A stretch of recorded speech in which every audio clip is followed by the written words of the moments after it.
Alright, trying a new deck out today. It's a Akesha Taru control deck, but since I'm utterly incapable of making a deck without a bit of a twist, it is running Grand Endeavor. Now we probably don't want to see it in our opening hand, so let's get rid of that. I like a bit of control in my opening hand, so Banishing Gate seems good, Baba Yaga also seems good, and because we're versing specifically this hero, Tooth Fairy also seems very good. Since you don't see this hero that much, I'll just show them quickly, but basically they can pay 1 mana, put a card from their hand into reserve to make a Brass Bug. I think this guy is really cool and really interesting, and I'm so surprised I just never see him. Maybe 1 mana is too much to pay for a Brass Bug, but it seems like it would be really useful. And yeah, this turn is very, very destructive. Quite a good unique as well. This is kind of a weird inclusion of the deck, the rare version of the Baba Yaga. I see it a lot in Orders, and obviously you have to play the rare version in Orders, but the fact that it has 3/2/2 as its stats always really impresses me, because it fights off a lot of early things while giving you card draw, and that's why I've decided to upgrade it. I think it's worth noting, and it's funny to say with 2 of these in hand, but the upgraded version of a lot of Ysmir spells aren't that good. The rare version of Off You Go, I think, is a little bit worse, even though it increases the mana range. The rare version of Magical Training is like a nice to have for sure, but I don't think it's worth it. So with that in mind, yeah, it just seems like a good place to spend a rare slot. Though that might change when I get more cards. Alright, what am I playing this turn? Kind of like Tooth Fairying whatever they put in reserve, and then Baba Yaga to counter their little bug. So with that in mind, I kind of want to get rid of Magical Training, but also I just hate getting rid of this card. But this Scholar is also really good, so I think it's the worst thing in hand. Definitely want to keep Kraken's Wrath because it gets rid of Brass Bugs really easily. Banishing Gate, I think it's just always worth keeping some hard control in your hand when you're playing a deck like this. I've had a surprising amount of luck with this deck. Not to say a lot of luck, but a surprising amount.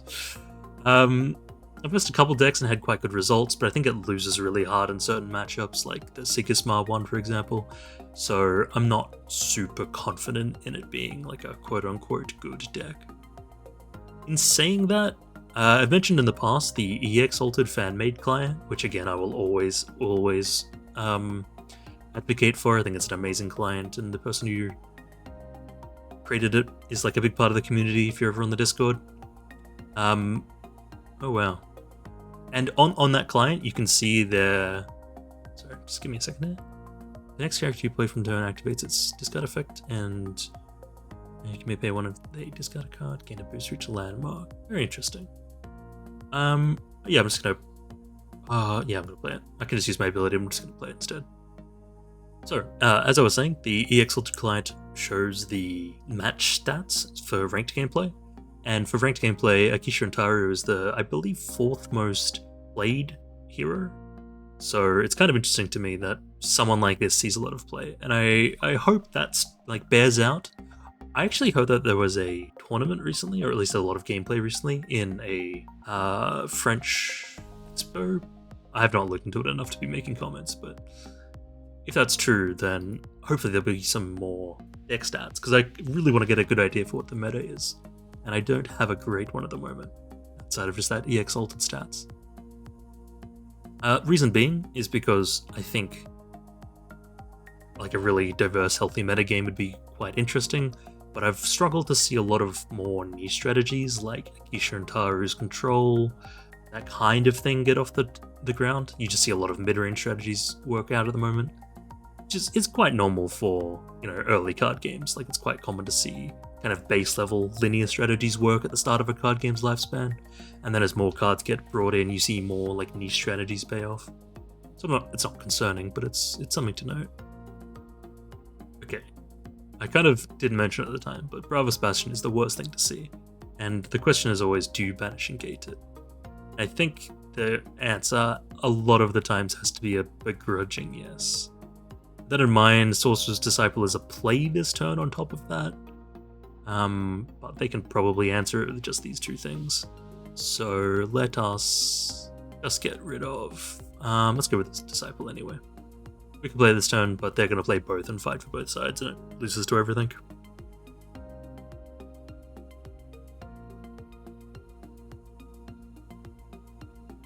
I suppose that's actually probably why this deck isn't that good, just looking at the current game state. Is if you look at the other axiom here, the one that allows you to put things into your reserve, it's card positive. Let me just double check that. You draw a card and you put a card into your reserve, so you gain half a card, quote unquote. Oh, I hate doing this. I need to though. So yeah, it's card quote unquote positive, whereas you're essentially spending half of a card to play a 1-mana 2/2/2. That doesn't seem fantastic, and that's probably why this doesn't see play, because as you can see right now, he's kind of running out of card advantage. Like, he's got 2 things in reserve and is about to draw essentially 1 more card. Meanwhile, I'm sitting on 1, 2, 3, 4, 5 cards. Let's play. Since we have one of these in our reserve, I'm happy enough to put a second one into mana. Even if this one gets sabotaged, I'm not too upset. I would love to be able to play Kraken's Wrath this turn, but it seems unlikely. Just because you kind of need to be able to play out a few things before it. At most, I'll be getting, 1 target, 2 targets with the Brass Bug. So let's just see what they do this turn.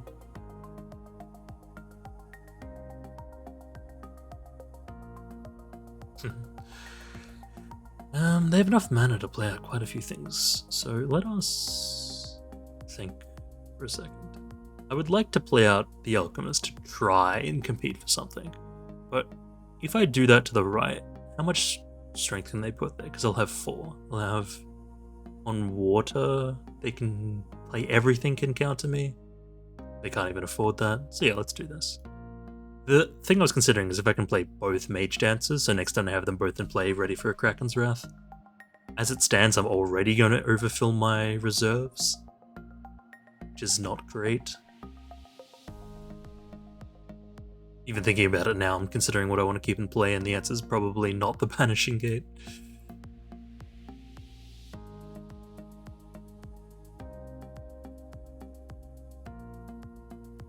That's cool. Rare version of this definitely seems okay. 1 mana for a boost, and then roughly a boost a turn from there on out.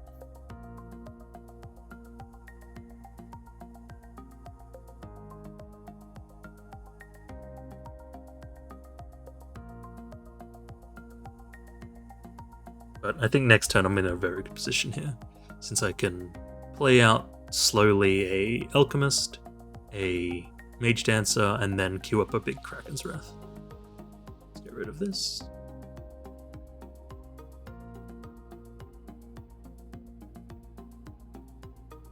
Now I'm vaguely hopeful they won't be able to, recover from that. I kind of want to keep the Dorothy for the turn after that. It means I can play a big thing and get rid of anything they have left. And I obviously want to keep the Spycraft, since it's just a very good versus their deck. It's a shame, kind of talking about it out loud, because very interesting hero. I love all the robot synergies. They're probably just going to play that immediately, it's fine. I love all the robot synergies, even though, I opened a rare copy of the Moonlight Jellyfish the other day, which, if you don't know, in the Axiom version is when you play a robot, you can sacrifice it to give the robot a boost, and then it goes to your reserve, and you can repeat that process. It's just a cute little effect. And the idea of having, big robot tribal, giving a bunch of benefits to all your robots is very cool. Like a lot of things, kind of like I was talking about earlier, I don't think all the pieces are there for it yet. Maybe in a set or two's time. Okay, that's terrifying. Also kind of counters my strategy a little bit, I think. Okay, let's stop and think about that for a second. Since I was hoping for a big Kraken's Wrath this turn, I don't think that's going to pay off. Because chances are they're just going to play Amelia Earhart as a 4/4/4 and counter me. In fact, with that in mind, I think I just have to immediately Spycraft the Earhart out of here. It would have been nice to play this first so it could counter the brass bow, but I just don't have the opportunity to spend that much mana.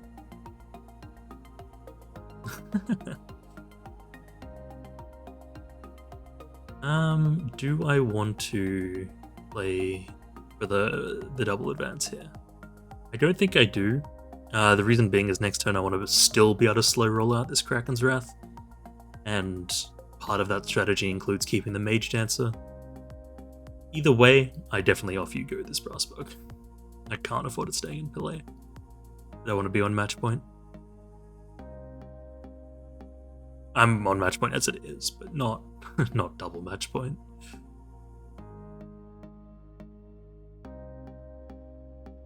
It's weird, I was kind of beaten this turn by the Bastion and not the way you would expect.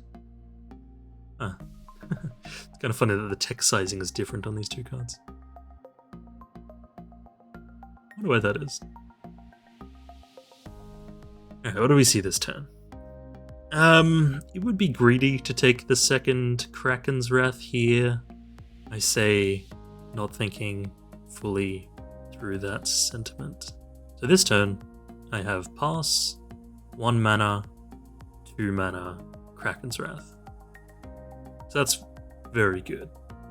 Next turn I have either Dorothy or that again I can try and set up, but I don't have the Mage Dancer in play to set that up. So maybe it's greedy, but at the same time, is Dorothy enough to win me the next turn after that? Since they're doing the classic Axiom thing of spraying out small guys, maybe Dorothy isn't enough. So put her away and live to probably regret that decision. They didn't put anything to mana. They haven't for 2 turns now, I think, actually. Guess that's kind of a consideration on how you have to play this hero. It's probably also why I got away last turn with as much as I did, because I could sabotage out the one thing they could play. Mage Dancer. I don't know why, but for some reason it feels infinitely worse to, as the opponent, to see it after they've played one thing already. Even though I think it's technically worse for the control deck to do that. It just feels so bad that you have to play 2 turns without really seeing much going on. The big positive for me here is that I get to dodge Tinkerbell because I'm the first player. And with the amount of mana they have sitting around, I'll definitely be able to reserve my Off You Go, which makes the second Kraken's Wrath I have in hand much better, because next turn at the very least I can Off You Go Kraken's Wrath.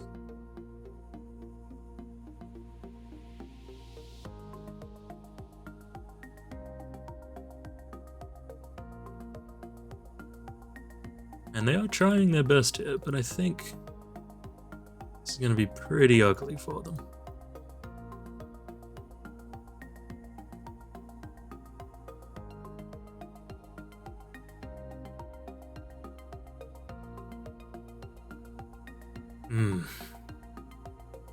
Not a good situation for them to be in, for sure. Immediately see them writing something. Alright.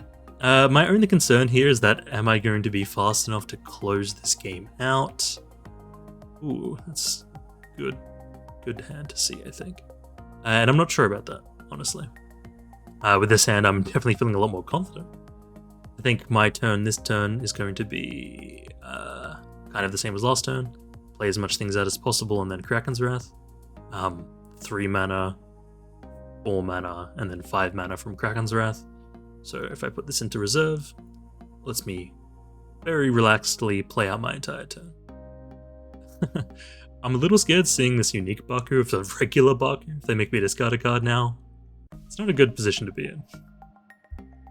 Yeah, they actually put something to mana this turn. Ooh, Dr. Frankenstein's an interesting one. Reason being is because Kraken's Wrath cares about hand cost, so that's 4 of the 6 mana I have available. And I think they know it. At the very least, they probably have trauma from what happened last turn. So Play out this magical training. Draw a card. Okay. I was kind of hoping to see Sakurabu there. He's so good in this position where you're both kind of close to winning the game. Reason being is because your opponent just can't win anymore if you push them back even just a single square. With that in mind, I want to play Baba Yaga out because if I hit match point this turn and get Sakurabu next turn, there's a very good chance that I would be able to do that same strategy and just win the game. But no luck. Not that Celestial Blast isn't... I was about to say not that it's not good, but I'm not convinced it's good. I don't think I've ever actually played this card, even though I put it in most decks. I don't know. 7 mana to do a worse Kraken's Wrath is not the most appealing thing in the entire world to me. Alright. Hit him with it again. I'm so sorry.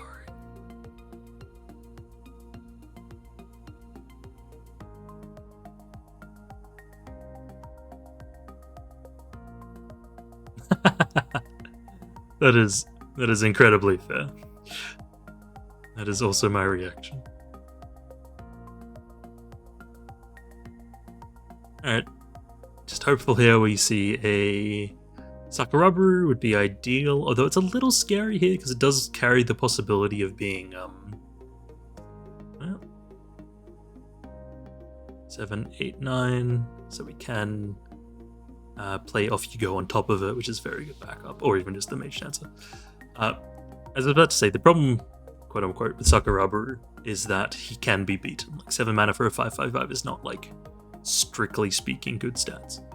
But I think that kind of belies the fact that, like, a 5/5/5 isn't that small either.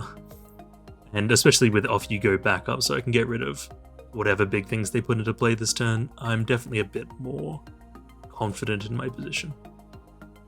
The one consideration here is Off You Go versus Baba Yaga.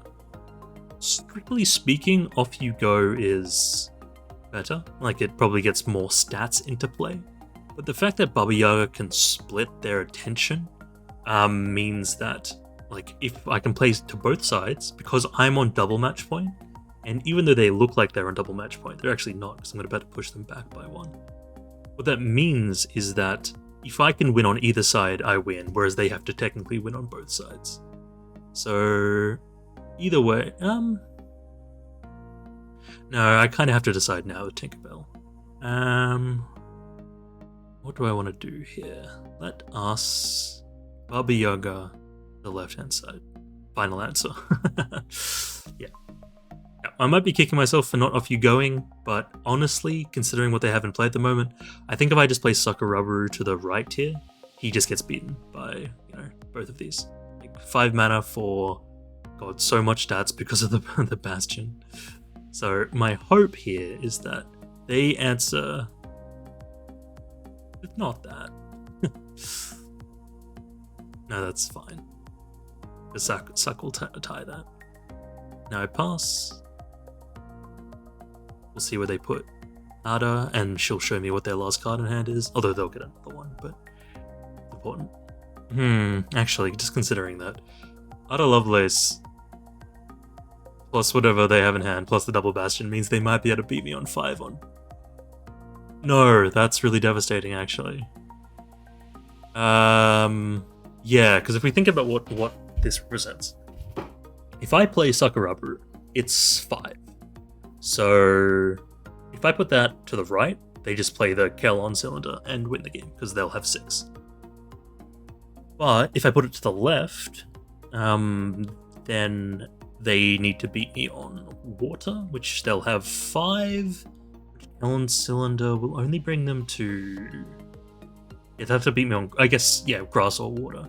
It'll bring them to 3, 4, 5, 6 versus my 5, 6, 7.